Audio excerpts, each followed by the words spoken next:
Subscribe करें और bell दबाएं ताकि कोई खबर रह न जाए।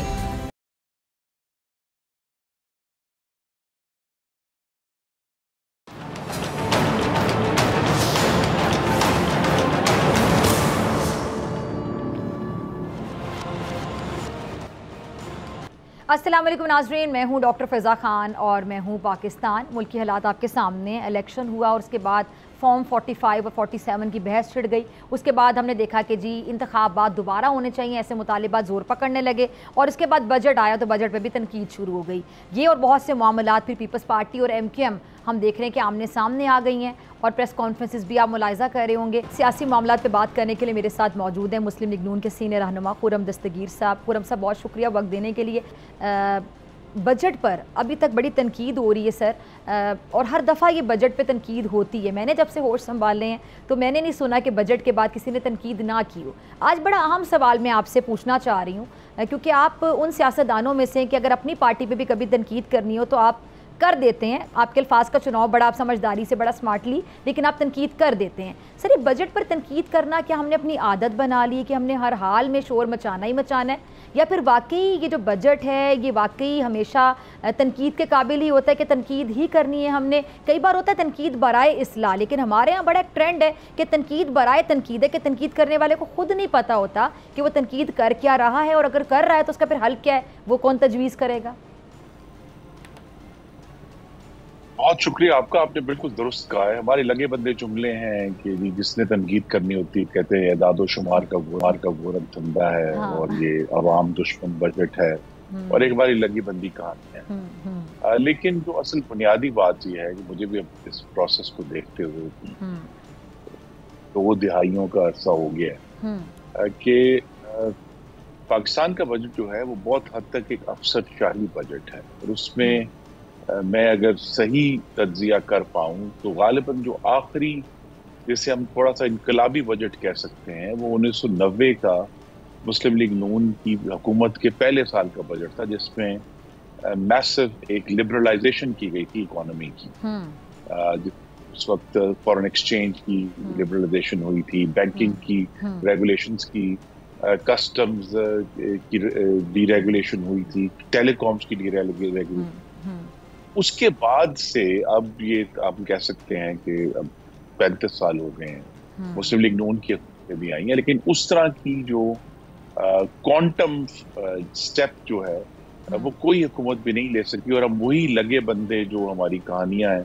खुर्रम साहब, आपने बड़ा एक इंपॉर्टेंट पॉइंट रेज किया। आपने 1990 का हवाला दिया जब नून लीग की हुकूमत थी, और आपने कहा कि तब बड़ा बेहतरीन बजट था। आपने उसकी रीज़न भी बता दी। फिर आपने कहा कि उसके बाद आपकी भी हुकूमत आती रही नून लीग की, लेकिन वो वाला बजट आप लोग नहीं दे सके। 93 में फिर पीपल्स पार्टी की हुकूमत आती है, फिर 97 में दोबारा आपकी हुकूमत आती है, फिर 2008 में पीपल्स पार्टी की हुकूमत, फिर 13 में आपकी हुकूमत, फिर 18 में PTI की हुकूमत, फिर दोबारा अब आप लोगों को मौका मिला।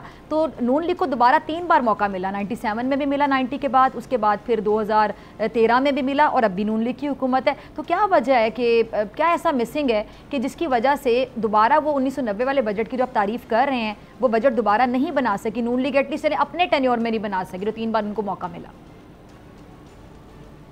जी, यही जब हुकूमतें बन जाती हैं तो फौरी तौर पे जो उस वक्त के मौजूदा नंबर्स हैं वो हुकूमतों को जकड़ लेते हैं, और फिर उसके मुताबिक एक सेंस आती है।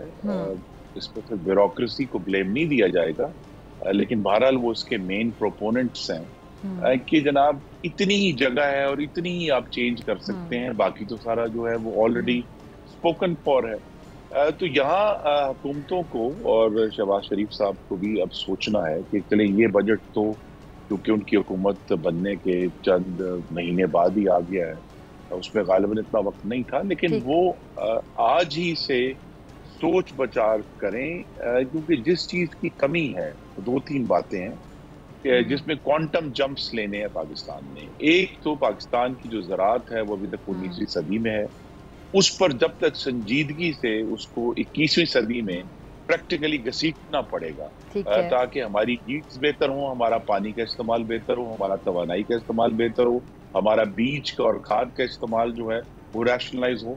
एक तो बड़ा मैसिव बूस्ट है। दूसरा, पाकिस्तान की जो पूरी इंडस्ट्री है उसकी मशीनरी ऑन एवरेज 25 से 30 साल पुरानी है, जो कि बहुत बिजली खाती है, बहुत उसके जो प्रोसेसेस है वो इनएफिशिएंट है। तो वहां भी एक मैसिव मॉडर्नाइजेशन होनी है। उसके लिए जो हुकूमत ने टैक्स की मराद देनी है या जिस तरह इसको पुश करना है, वो इनको सीरियसली सोचना पड़ेगा। तीसरा ये है कि जो टैक्स का निज़ाम है, जिसपे इस दफा वजीर खजाना ने बड़ा जोर दिया कि डिजिटाइज करेंगे, बड़ी अच्छी बात है। लेकिन जब तक टैक्स देने वाला है उसको टैक्स लेने वाले से आजाद नहीं कर दिया जाता और कोई ऐसा निजाम नहीं वजह किया जाता कि जो टैक्स लेने वाली मशीनरी है हमारी, वो लोगों को आकर ब्लैकमेल ना करे, उनके सर पर ना बैठे और उनको समझे कि वो पार्टनर है, तो उसके बगैर ये मामले हल नहीं होंगे। उस तरह की जो लिबरलाइजेशन है, आपने एनओसी माफियाज खत्म करने हैं, आपने रेगुलेशंस को रिलैक्स करना है, अभी हम उस तक नहीं पहुंचे। ये भी एक रूटीन का बजट था जिसमें कुछ अच्छी चीजें थी, जैसे सपोर्ट प्रोग्राम को 27% बढ़ाया गया, वो अब 600 अरब रुपए पे चला गया, तो गरीब तरीन लोगों को बहरहाल कुछ ना कुछ रिलीफ मिलेगा। ठीक है। अच्छा खुर्रम साहब, ये जो अमरीकी कांग्रेस ने हमारे जो इंतखाबात हैं इनको गैर शफाफ करार दी है और हमने भी मजम्मती करारदाद जो है मंजूर करा ली है असम्बली से, और हमारे यहाँ अंदर से भी बड़ी आवाज़ें उठ रही हैं। पहले फॉर्म 45 और 47 के रोले भी आपके सामने हैं, उसके बाद आपकी पार्टी के भी, क्योंकि सिटिंग गवर्नमेंट नून लीग, आपकी पार्टी से भी कुछ लोगों ने इस किस्म के बयान दिए, टॉक शोज़ में बैठ के, डायरेक्टली कह लें, इनडायरेक्टली कह लें, नपे तुल अल्फाज में कह लें, कुछ ने तो खुलकर भी बात की, ऑफ द रिकॉर्ड भी और कई बार ऑन रिकॉर्ड भी, कि मशकूक चीज़ें करार मतलब दी जाने लगी। अब मौलाना फजलुर रहमान साहब को देख लें आप, या ANP की अगर हम बात करें, चले PTI को साइड पर रख लेते हैं, वो तो मुतालिबा कर रहे हैं कि इलेक्शन होने चाहिए, री इलेक्शन, लेकिन ANP, JUI, ये तमाम लोग भी इलेक्शन का मुतालिबा करें कि दोबारा इलेक्शन होने चाहिए। शायद काका नवाज़ साहब ने नई पार्टी बना ली, वो भी इलेक्शन के हवाले से बात करें कि दोबारा इलेक्शन होने चाहिए। तो क्या अब मिड टर्म इलेक्शन की तरफ माहौल जाता दिखाई देता है आपको? जी, सियासत पे तो कोई भी चीज़ हरफ़े आखिर नहीं होती, लेकिन इस वक्त इलेक्शन, मैं अपनी ज़ाती राय दूंगा, किसी तरह पाकिस्तान के मफाद में नहीं है।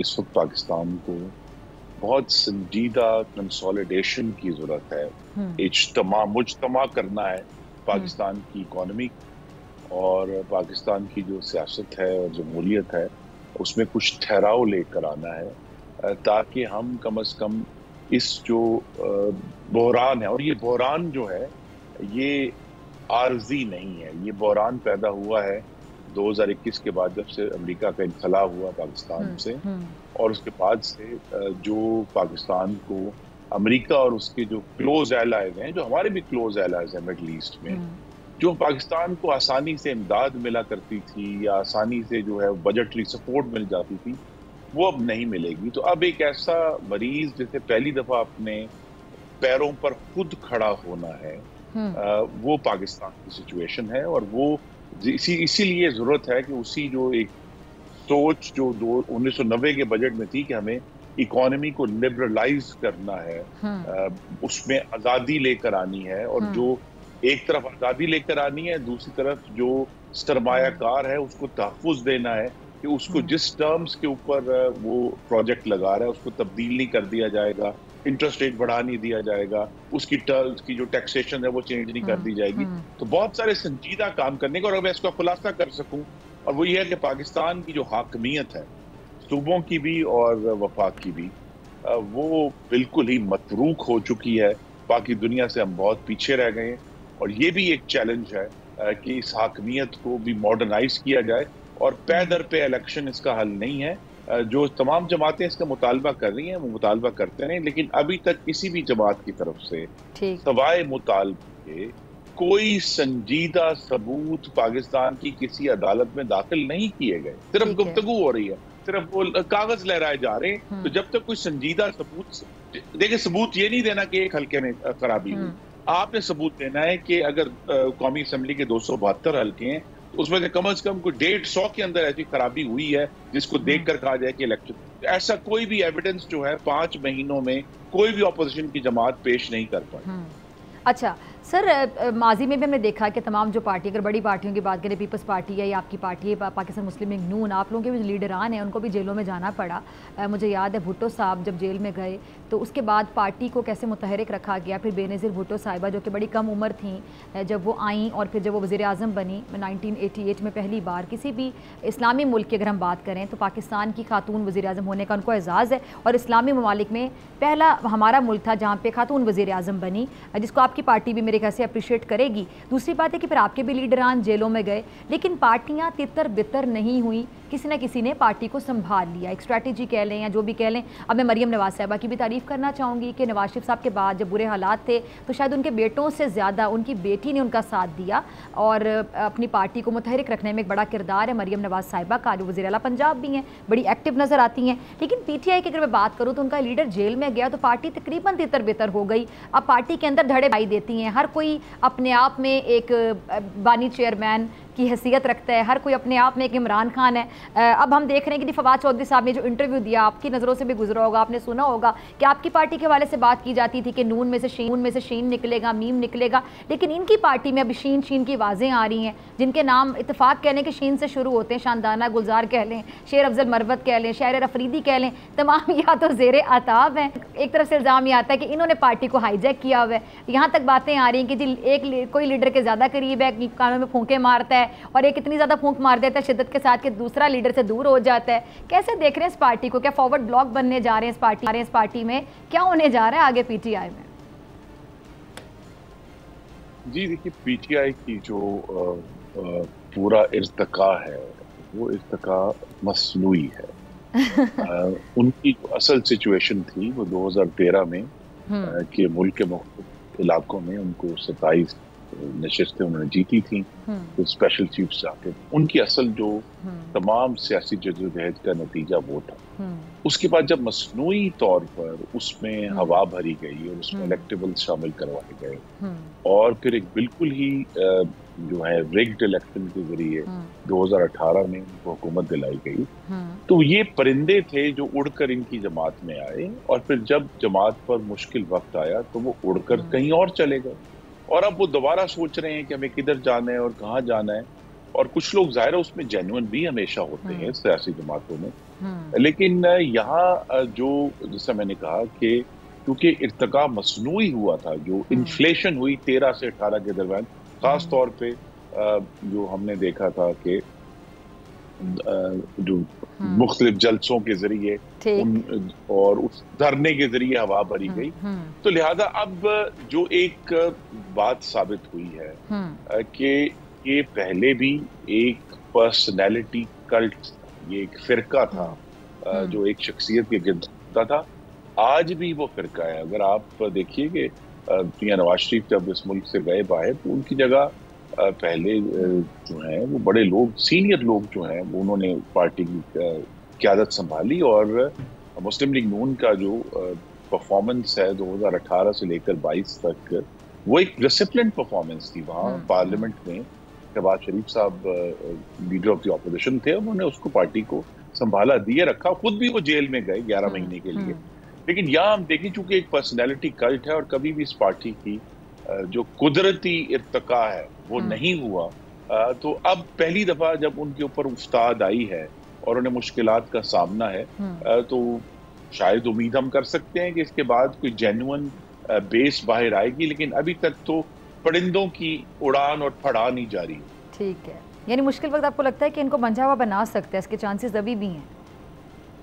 नहीं, अभी नजर नहीं आ रहा। असल में मैं आपको इसकी मिसाल देना चाहता हूँ कि अभी बजट का प्रोसेस हो रहा है, और 2013 से 18 के दरमियान जब मुस्लिम लीग नून की हुकूमत थी तब भी हमने यही देखा और अभी भी हम यही देख रहे हैं कि बजट में हुकूमत को जो संजीदा मज़ाहमत होती है वो होती है फाइनेंस बिल में, जब आप अमेंडमेंट्स प्रपोज करते हैं, आप कट मोशंस प्रपोज करते हैं, और आप हुकूमत को जो बजट का एक शफाफ प्रोसीजर है उसको इस्तेमाल करते हुए हुकूमत को एक टफ टाइम देते हैं, मज़ामत करते हैं। ठीक, यहाँ इनका इनकी नजर में मसामत ये है कि जो असल काम करने वाला है अवाम की नुमाइंदगी का वो नहीं करना, और सिर्फ इनका ख्याल है कि नारे लगाने से और गंदी जो गुफ्तगू करने से और शोर डालने से इसको ऑपोजिशन कहते हैं, लेकिन ये ऑपोजिशन नहीं है। और जो मैं अगर सही आपको ये बात बताऊं कि इस बजट में शोर तो उन्होंने बहुत डाला, लेकिन हुकूमत को बजट में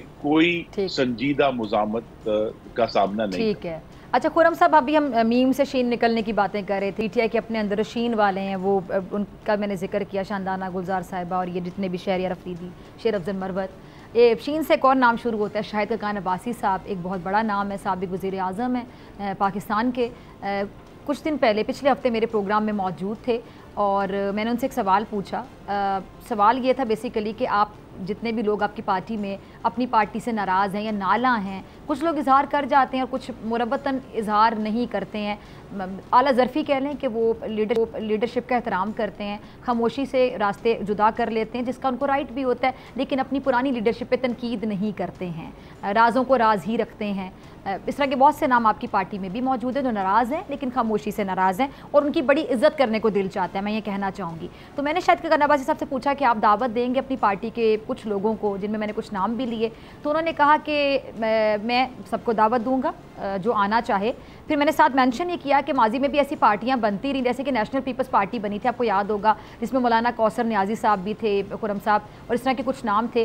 तो खान अब्बासी साहब ने कहा कि जी हम कोई बगावत वाली पार्टी नहीं बना रहे कि लोग अपनी पार्टी से नाराज़ हो के या बागी हो के हमारे साथ आएँ। को अपनी मर्जी से अगर आता है और विजनरी है तो हमारी पार्टी को ज्वाइन करे। तो आपकी पार्टी के कुछ लोग आप जाते देख रहे हैं शाहिद खान अब्बासी साहब के साथ?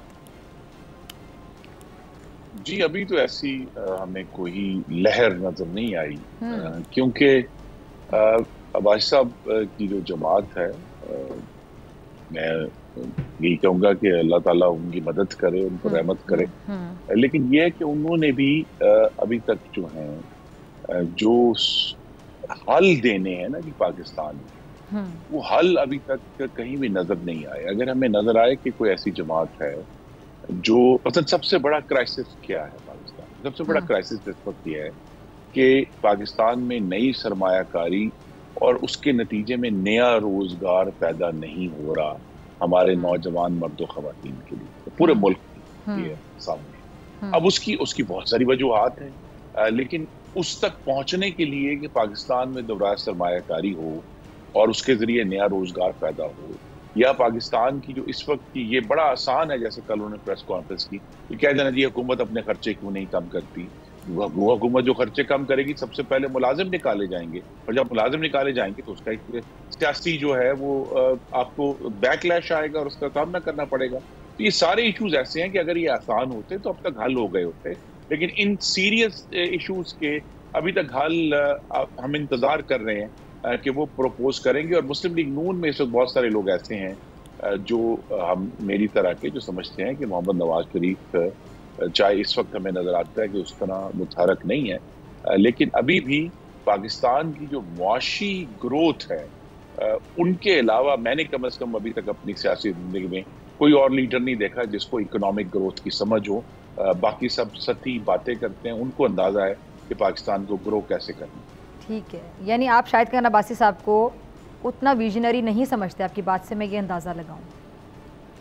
जी मैं चाहूँगा कि वो अपनी जमात के ज़रिए वो ऐसे हल प्रपोज करना शुरू करें कि जो पूरी पाकिस्तान में एक अभी तक अंग्रेज़ का नौआबादियाती निज़ाम हमारी वफाकी हुकूमत में भी हमारे ज़िलों में मौजूद है, वो कैसे उसको दुरुस्त करना है। हमने पाकिस्तान के अवाम को जो सर्विसेज प्रोवाइड करनी है सरकार के ज़रिए, उसमें किस तरह हमने ऑनेस्टी और एफिशिएंसी लेकर आनी है। खुर्रम साहब आखिरी एक मिनट है, ठीक है, ये बड़े मुश्किल सवाल है और यही वजह है कि ये अभी तक हल नहीं हुए। तो मेरी तवक्को है कि वो भी माशाल्लाह बड़े ज़ीरक आदमी है, वो इनके हल प्रपोज करेंगे। ठीक है, आप ये कह रहे हैं कि जब तक हल प्रपोज नहीं किए जाएंगे तो कोई उस तरह सीरियस नहीं लेगा कि उनका विजन क्या है या समझ नहीं आएगा, टू कट शॉर्ट, ये मतलब है। ठीक है, बिल्कुल। देखिए बड़ा आसान है, मैं फिर कहूँगा बहुत आसान है तनकीद करना। आपने भी शुरू में कहा कि बजट पर हम हर साल एक तनकीद बराए तनकीद और तनकीद बराए इस्लाह की बात हम करते। जी ठीक है। अच्छा खुर्रम साहब आखिरी एक मिनट है, आपने अभी नवाज शरीफ साहब के मुतहरिक होने के हवाले से बात की कि गो के वो इतने मुतहरिक नहीं है, क्या वजह है, क्यों मुतहरिक नहीं है मियाँ साहब इतने?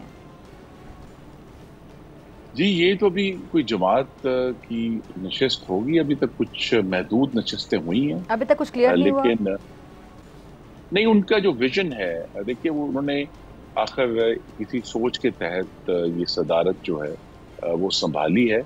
और पहली तवक्को तो और यही है बजट कि के वो बजट जब ये बजट था उसमें भी मतलब एक रोल उनका जो एक्सपेक्ट किया जा रहा था वो मिसिंग था। जी, तो ये हम सब की तवक्को ये है कि वो पहले तो चले पॉलिसी इश्यूज तो शहबाज शरीफ साहब और उनकी काबीना देख रहे हैं, लेकिन मुस्लिम लीग नून को खास तौर पे जो पंजाब के अलावा सिंध, खैबर पख्तूनख्वा और बलूचिस्तान में दोबारा से मुनज़्ज़म करना है, वो बेहद ज़रूरी काम है वो करने का। और पार्टी को बने हुए 31वां साल चल रहा है, तो उसका इर्तिका भी होना है, उसने आगे जाना है, उसकी सोच जो है उस पर अभी गुफ्तगू होना बाकी है। तो बहुत शुक्रिया जी खुर्रम दस्तगीर साहब आपके वक्त के लिए। और नाज़रीन आपसे मुलाकात होगी ब्रेक के बाद, और ब्रेक के बाद मेरे साथ मौजूद होंगे माहिर मुआशियात डॉक्टर खाकान नजीब साहब।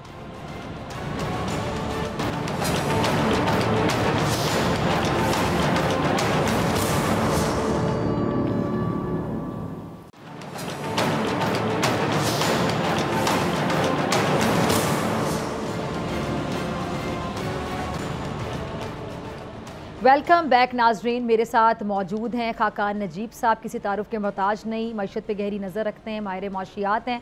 बहुत शुक्रिया खाकान नजीब साहब ज्वाइन करने के लिए। कुछ लोग जिनको मैं तो शतुंगड़ा कह के बुलाती हूँ सोशल मीडिया पर ववेला मचाते हैं, कुछ भी कहते रहते हैं इन्फॉर्मेशन के बगैर, किसी भी बात का सर पैर धड़ कुछ भी नहीं होता, बस शोर मचाना है। और एक ने बात कर दी तो पूरा ये बाकायदा गैंग है कि एक ने बात की फिर दूसरे ने उसको रीट्वीट करना, अपना फ़र्ज समझना है, फिर रीट्वीट का सिलसिला बढ़ता चला जाता है और ख़बर को वायरल कर दिया जाता है और हक़ाइक़ से बिल्कुल मुख्तलिफ होती है। उस पर सरकारी अफसरान को टैक्स पर छूट देने के हवाले से बड़ा प्रोपोगेंडा कर रहा है ये ग्रुप सोशल मीडिया पर। आपकी नज़रों से भी यकीनी तौर पर ये गुजरा होगा, कैसे देख रहे हैं आप? क्योंकि मैशत पर गहरी नज़र आप रखते हैं, ये शतुंगड़े तो नहीं रखते। देखिए, एक तो बात यह है डॉक्टर साहिबा कि पाकिस्तान का जो बजट इस दफ़ा प्रेजेंट हुआ है, हमें अपनी नज़र बड़े टिकट आइटम्स पे रखनी चाहिए कि क्या हमने अपने जो एक्सपेंडिचर्स हैं उनको संभालने की कोशिश की, क्या हमने टैक्स को ब्रॉडन किया, क्या हम अपनी पावर्टी की स्पेंडिंग को बढ़ा पाए हैं, क्या हम प्रोविंसेस के साथ जो मसाइल हैं उनको हल कर पाए हैं, क्या हम IMF के साथ इस बजट को लेकर आगे चल पाए हैं। ये हैं बड़े खद्दोखाल जो बजट के देखने चाहिए। उसकी जब आप जुज़ियात में जाएंगे तो आपको बहुत सी चीज़ें ऐसी दिखाई देंगी जो कि तवातुर से पहले से चल रही होंगी पर अभी हाईलाइट हो जाएंगी, जिसका जिक्र अभी आपने किया। आई थिंक जो अथॉरिटीज़ हैं उनके मुताबिक तो ये एक तसलसल है जो चल रहा था एक प्लॉट का और उन्होंने उसी को आगे चलाया है, just to be citing what the authorities are or saying. 2016 से नाफिजुल अमल का हिस्सा ही हम कह सकते हैं, 2016 से। जी, that is what the authorities have conveyed to us, so we believe that the authorities are right। पर हमें देखना इससे बढ़ के ये कि क्या हम सूबों के जो मसाइल हैं, जो सबसे बड़ा इस वक्त मसला है जैसे NFC का है, क्या उस पर हम आगे चले हैं, क्या हम अपने पेंशन के रिफॉर्म के लिए कुछ आगे बढ़े हैं, क्या हम अपने जो सब्सिडी का रिफॉर्म है कि हम उस इंसान तक सब्सिडी पहुंचा पाएँ जो इसको डिज़र्व करता है और उस इंसान से वापस ले पाएँ, क्या हम फाटा का 52 अरब रुपया दे रहे हैं इस साल इन टर्म्स ऑफ मराद, क्या हमें ये नहीं वापस ले लेना चाहिए था, क्या हमें रियल एस्टेट छोड़ दीजिए चलें ये बाकियों को, हम आज भी पूरे मुल्क के रियल एस्टेट को डॉक्टर फिजा 15% पे कैपिटल गेन्स टैक्स लगाएंगे। अगर मैं उम्मीद करता हूं कि आप एक अच्छी एंकर हैं और आपकी अगर 1 करोड़ से ऊपर की तनख्वाह है तो we will tax you at 39%। अब आप मुझे बताइए कि बात तो इस पे करें ना आप कि 39% क्यों आप हाई वेज अर्नर को टैक्स करते हैं। इससे भी आगे जाइए, जो शख्स जूती बनाता है और दुनिया में बेचता है, गाड़ी की बत्ती में बेचता है, कोई चीज ऐसी बनाता है और 1 करोड़ रुपए की इनकम से ज्यादा कमा रहा है, उसको हम 49% टैक्सेशन ब्रैकेट पे ले गए। सो सोचने की बातें ये हैं कि पाकिस्तान को अपने बड़े मसाइल हल करना जो है वो लाजिम व मलजूम था इस बजट में। ये तनकीद ठीक होगी कि उन मसाइल पे शायद आप उस तरह नहीं आगे बढ़ सके जो कौम उम्मीद लगाए बैठी थी। That is the right way to think about it. Expenditure side पे आज भी हुकूमत, चूँकि वो खुद अथॉरिटीज़ ये कह रही हैं कि जी हम इस पे एक कमेटी बनाए हुए हैं, हम सूबों से बातचीत कर रहे हैं, बट मैं तो सादी सी एक गुजारिश करता हूँ कि हम 19,000 अरब का खर्चा करने जा रहे हैं, अगर हम इसमें 1% भी बचा लेते तो करीबन 1000 अरब बच जाता, तो आपको 1700 में से सिर्फ 700 के नए टैक्सेस लगाना पड़ते। अगर आप मेरे साथ आज बजट पे बैठ जाएं, क्योंकि मैंने बहुत दफ़ा हुकूमत को एडवाइस किया है कि हाउ एक्सपेंडिचर तो मुझे दिखाई दे रहा है ना कि पीएसडीपी में 267 अरब के नए प्रोजेक्ट करने की गुंजाइश नहीं है इस साल। ना कीजिए, इसमें कोई मतलब, आप पुराने प्रोजेक्ट्स कंप्लीट करेंगे, जो सड़क 3/4 बन गई है तो मैं भी आपके साथ चलूंगा, बट इस वक्त एक नई सड़क अगर आप नई भी बनाएंगे तो कुछ नहीं होगा। 52 अरब रुपए फाटा के हैं, वो भी वापस ले लीजिए। सब्सिडीज की मद में 1400 अरब के करीब देने जा रहे हैं, 30% पिछले साल से ज्यादा। पावर सेक्टर की सब्सिडी को डबल कर दिया है, इसमें से 100-150 अरब रुपए बचाइए, एफिशिएंसी से पूरे कर लीजिए। सैलरीज, अब मैं ये बहुत इंपॉर्टेंट बात कर रहा हूँ, देखिए मैं गवर्नमेंट सर्वेंट रहा हूँ खुद, मैं कहता हूं उनकी सैलरीज बढ़ाएं, पर अगले साल इन्फ्लेशन तो हुकूमत का जो फिगर है 12.5%, आप 12.5% बढ़ाएं तो 12.5% जो ऊपर बढ़ाया है वो आपका बच जाएगा, आपको 24 के करीब बढ़ाने की जरूरत नहीं पड़ेगी। डॉक्टर साहब एक और चीज, आप सैलरीज बढ़ाने की बात जो कर रहे हैं, सैलरीज बढ़ा दी जाए और सैलरी बढ़ाने के बाद टैक्स भी बढ़ा दिया जाए, यानी जितनी सैलरी बढ़ाई गई, फॉर एग्जाम्पल 25,000 सैलरी बढ़ाई गई, उसमें टैक्स भी बढ़ गया, तो जो टैक्स जो आपने बढ़ा दिया वो अमाउंट उसी 25,000 में से डिडक्ट हो जाएगी, तो फिर 25 तो ना बढ़ा। So let me come to this side पे बात की कि क्या बड़े मसाइल है और जिन पे बात होनी चाहिए, और हुकूमत अभी भी उस पे ये कह रही है कि हम करेंगे, but really the need was शायद कि प्रायर टू बजट ये काम कर लिया जाता। अब आप दूसरी तरफ आइए, देखिए आपकी बात बिल्कुल दुरुस्त है, सैलरीड क्लास पे IMF के साथ ये निगोशिएट करना लाजिम व मलजूम था।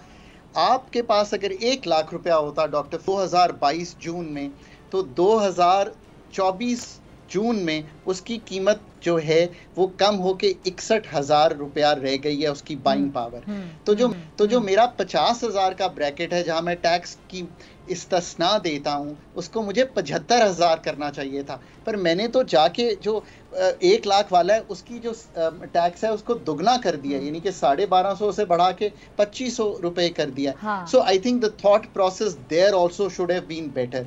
इसी तरह जहां मैं 35% का इजरा कर रहा था 5 लाख पे, उसको मैंने 341 पे कर दिया है, ये भी शायद। सो हियर्स द थिंग, बिल्कुल ये करना चाहिए था। फिर मुझे सोचना चाहिए था ना कि मैं पूरे मुल्क से, फिजा साहिबा 9.5 अरब रुपया प्रोविंसेस कलेक्ट कर रही हैं एग्रीकल्चर इनकम टैक्स में। I really say to the provinces के सारा बोझ फेडरल पे मत डालिए, आपके पास इतना बड़ा टैक्स है, 22% है ये पूरी इकोनॉमी के हुजम का, पूरा मुल्क 13,000 अरब दे और एग्रीकल्चर वाले 9.5 अरब रुपया दें, ये बात जायज़ नहीं है ना। उस टाइम पे जब मैं दुनिया में भीख मांगता फिर रहा हूँ, IMF के आगे पीछे घूम रहा हूँ, मैं वर्ल्ड बैंक से पैसे ले रहा हूँ, so we have to start thinking. फिर रिटेलर्स मेरे दोस्त हैं, भाई हैं, बहन हैं, यार अगर आप 32 लाख हैं और रजिस्टर लाख से भी ऊपर नहीं हुए तो बताएं ना मुल्क कैसे चलाना है। आप मेरी बत्ती कैसे इस्तेमाल कर सकते हैं, आप मेरी पुलिस कैसे इस्तेमाल कर सकते हैं बगैर टैक्स दिए। जो भी स्टेट फराहम कर रही है उसके लिए मैं और आप तो दे रहे हैं ना अपनी तनख्वाहों से टैक्स। अब अगर हम दे रहे हैं तो रिटेलर और होलसेलर को भी दे रहे हैं। हुकूमत यहाँ भी शर्मा गई है और अभी भी 2.5% अनरजिस्टर्ड पे वो टैक्स लगाया है जो इन दी एंड आपने ही देना। अरे डॉक्टर साहब, ये आपने सैलरीड लोगों की जो जख्म है जो कि दोबारा ताज़ा हो गए, कि जारी बात है सैलरीड लोगों पे फिर टैक्स लग गया, आपने बड़े अच्छे तरीके से मरहम पट्टी की है। हम भी सैलरीड तबके में शुमार होते हैं, हम कोई बिजनेसमैन तो हैं नहीं। अब आपने रिटेलर्स की बात की, होलसेलर्स की बात की, हमेशा सैलरीड बंदा ही पिसता है, तो क्या यही वजह तो नहीं है कि जो सैलरीड लोग होते हैं, फॉर एग्जांपल हमारे यहाँ जो प्रोफेसर्स हैं या फिर लेक्चरर्स हैं, मेरे बहुत से दोस्त हैं जो कि डॉक्टर्स हैं, इंजीनियर्स हैं, जिन्होंने सबसे ज़्यादा सफ़र किया पाकिस्तान से बाहर दूसरे ममालिक में जॉब्स के लिए अप्लाई किया, चले गए वहाँ पे जॉब्स कर रहे हैं। मेरे बहुत से दोस्त कोई अमेरिका में है, कोई बरतानिया में बैठा हुआ है, कोई दुबई में है, कोई दूसरी किसी स्टेट में है, और ये तमाम लोग वो हैं जिन्होंने पहले पाकिस्तान में, मैं अक्सर ये कहती हूँ कि पहले इन्होंने अंग्रेज़ी वाला सफ़र किया, फिर उन्होंने कहा नहीं अब उर्दू वाला सफ़र करते हैं और जाके वहाँ पे दूसरे मुल्क को फ़ायदा देते हैं। सर मुझे बड़ा दुख होता है, खाकान नजीब साहब आप खुद एक बड़ी पढ़ी लिखी शख्सियत हैं, इंटेलेक्चुअल हैं, डॉक्टर साहब हैं, आपको दुख नहीं होता कि हमारे यहाँ ये एज एन एसेट इस्तेमाल हो सकते हैं, ये तमाम जो टैलेंटेड लोग हैं, लेकिन ये यहाँ से बाहर जाते हैं, वहाँ जाकर दूसरे ममालिक को फ़ायदा दे रहे होते हैं। चले किसी हद तक हमारे यहाँ जो पैसे आते हैं वहाँ से वो फ़ायदा होता है, लेकिन ये हमारा एसेट हमारे यहाँ इस्तेमाल हो तो क्या ही बात है। Fiza Sahiba, nothing is closer to my heart than this point. Pakistan का सबसे बड़ा क्राइसिस, सबसे बड़ा चैलेंज कॉम्पिटेंस है, चाहे वो काबिल टीचर हो, चाहे वो काबिल पॉलिसी मेकर हो, चाहे वो काबिल इकोनॉमिस्ट हो, चाहे वो काबिल प्राइवेटाइजेशन का एक्सपर्ट हो, चाहे वो काबिल इंडस्ट्रियलिस्ट हो, और चाहे वो काबिल फाइनेंस का इंडिविजुअल हो, इसमें कोई शक नहीं है। And we have lost a lot of good people to abroad, क्योंकि लोग यहाँ पे एम्प्लॉयमेंट जनरेशन और अब बहुत ज़्यादा टैक्सेशन की वजह से, जो कि स्कैंडिनेवियन लेवल पे चली गई है, जहाँ पे बहुत ज़्यादा स्टेट जो है वो जस्ट लाइक अ फादरली फिगर आपको देखती है और आपका ख्याल रखती है। तो ये बात बिल्कुल दुरुस्त है, आज भी कुछ नहीं बिगड़ा। मैं फिर कहता हूँ कि थोड़ा सा बजट पे नजरसानी करके IMF को मैं ये कहता हूँ कि यार द फोक्स नो बेटर कि पाकिस्तान में जब कुव्वत ख़रीद टूट रही हो, जब इनडायरेक्ट टैक्सेशन लोगों पर भारी पड़ रही हो, तो retail, wholesale, agriculture, income tax, real estate, जितना मर्जी टैक्स उठा लीजिए इस पे से कोई बिल्कुल जिसे कहेंगे आवाज़ नहीं आएगी मुल्क से। पर इनडायरेक्ट FED पाकिस्तान में लगाकर सीमेंट को महंगा कर कर मुल्क चलने वाला नहीं है। सो एक तो ये बात क्लियर है, हम इतने क्लियर हैं पाकिस्तान पे। मैं यहाँ फिर कहता हूँ कि हो ये रहा है कि IMF से पाकिस्तान और बहुत सी कंट्री अथॉरिटीज़ ओवरवेल्म हो जाती हैं। वहाँ से 11 PhDs जब पाकिस्तान उतरते हैं, और 2 दफ़ा उतर चुके हैं दिसंबर 2023 से अब तक।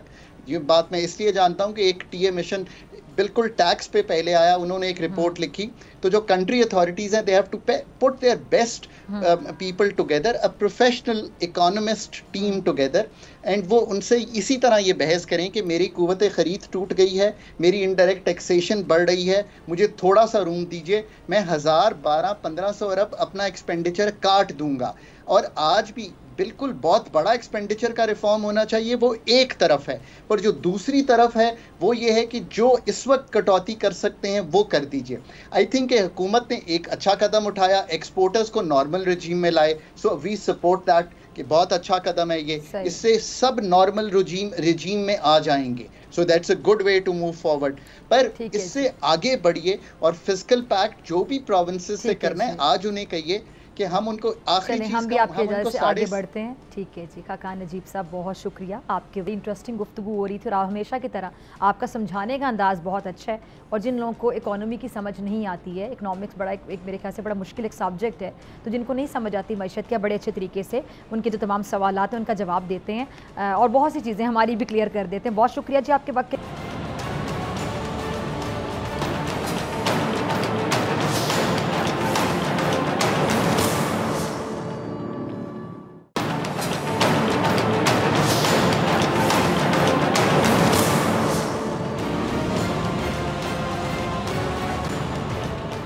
वेलकम बैक नाजरीन। सरहद पार से खबर है, इससे पहले कि मैं शेयर करूं, क्लिप रेडी होगा, ज़रा चलाइएगा जी। तो देखा आपने, एक मुल्क है, 2 रहनुमा हैं, एक सरापा नफरत है, दूसरा सरापा मोहब्बत है। एक इंतशार की बात करता है, मार धाड़ का प्रचार करता है, और दूसरा जोड़ने और ज़ख्मों पर मरहम रखने का दर्स देता है।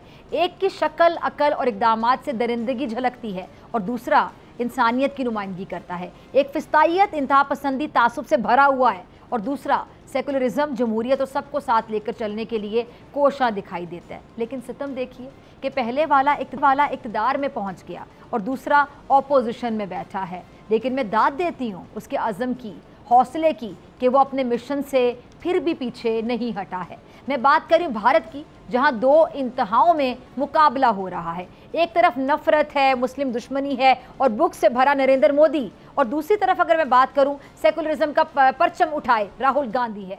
मैं राहुल गांधी को मुखातिब करके आज कहती हूं कि राहुल गांधी जी, आपको डॉक्टर फ़िज़ा खान का सलाम है, क्योंकि जो भी मेरे नबी पाक सल्लल्लाहु अलैहि वसल्लम का नाम लेगा, उन पर दरूद भेजेगा, वो मेरे नज़दीक खिराज तहसीन का मुस्तहिक है। और आज भारतीय लोकसभा में राहुल गांधी यही सब कुछ करके मोदी सरकार को आग लगा दी। राहुल गांधी ने भारतीय पार्लियामेंट में नबी पाक सल्लल्लाहु अलैहि वसल्लम पर दुरूद पाक भेजा, और अपनी तकरीर के दौरान कुरान पाक की आयत का हवाला भी दिया, जिस पर बीजेपी के जो अरकान हैं वो बाकायदा सीखपा हो गए। और मोदी जैसे बेगैरत इंसान ने भारत में, आपको पता है, सिर्फ एक चीज़ को फ़रोग दिया है, और वो क्या है? तशद्दुद।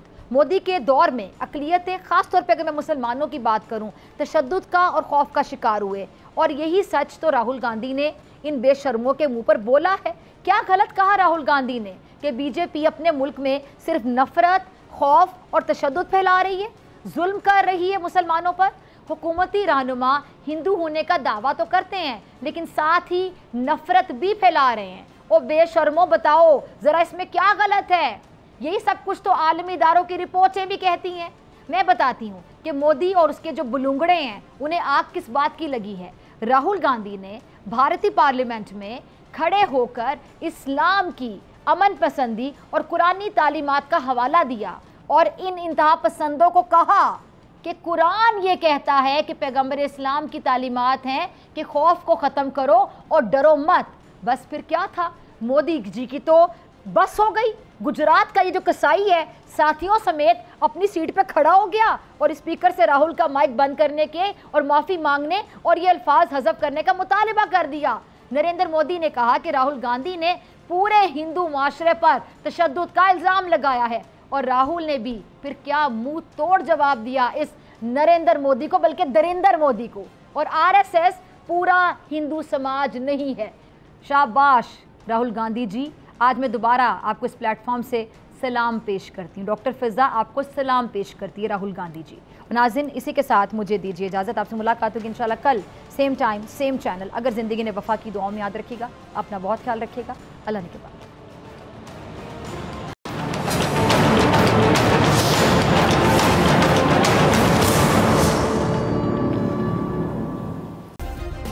सब्सक्राइब करें और बेल दबाएं ताकि कोई खबर रह न जाए।